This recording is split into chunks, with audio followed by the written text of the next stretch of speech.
One of the earliest confirmed victims was Jill Barcombe, an 18-year-old who had just moved from New York to California. In November of 1977, she was found in the Hollywood Hills. Only weeks later, Georgia Wixted, a 27-year-old nurse, was discovered in her Malibu apartment, brutally assaulted and strangled. The following summer, Charlotte Lamb, a 32-year-old legal secretary, was killed in the laundry room of an El Segundo apartment complex. In June of 1979, 21-year-old Jill Parenteau was found in her Burbank apartment.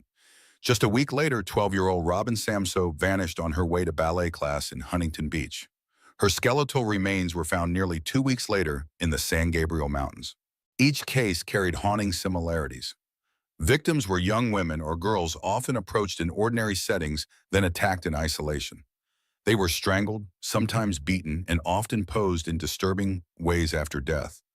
Though the details were deeply troubling, what stood out was the methodical nature of the crimes and Alcala's ability to hide in plain sight.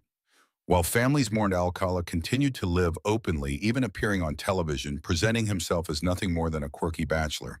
The investigation into Alcala's crimes stretched across decades and multiple states.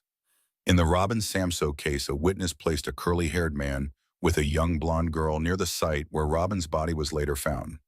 Alcala was arrested in July of 1979, and by the following year he was convicted and sentenced to death. But his legal battles were far from over. The California Supreme Court overturned his first conviction in 1984, ruling that evidence of his prior crimes should not have been admitted.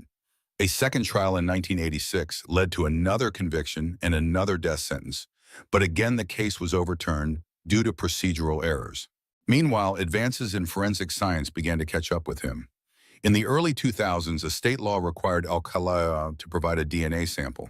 That evidence linked him to the unsolved murders of Barcombe, Wixted, Lamb, and Parenteau. Investigators in New York also tied him to the disappearance of Ellen Hover, a 24-year-old socialite whose body was found buried on the Rockefeller estate nearly a year after she vanished in 1977. The pattern was undeniable. What had once been isolated tragedies now formed the chilling portrait of a serial predator. Prosecutors fought to consolidate the cases into a single trial in Orange County, hoping to finally secure justice not only for Robin Samso, but also for the other women. The trials were long and contentious. Alcala's defense attorneys argued that merging cases would unfairly bias jurors, while prosecutors insisted that only by showing the full scope of his crimes could the truth be seen.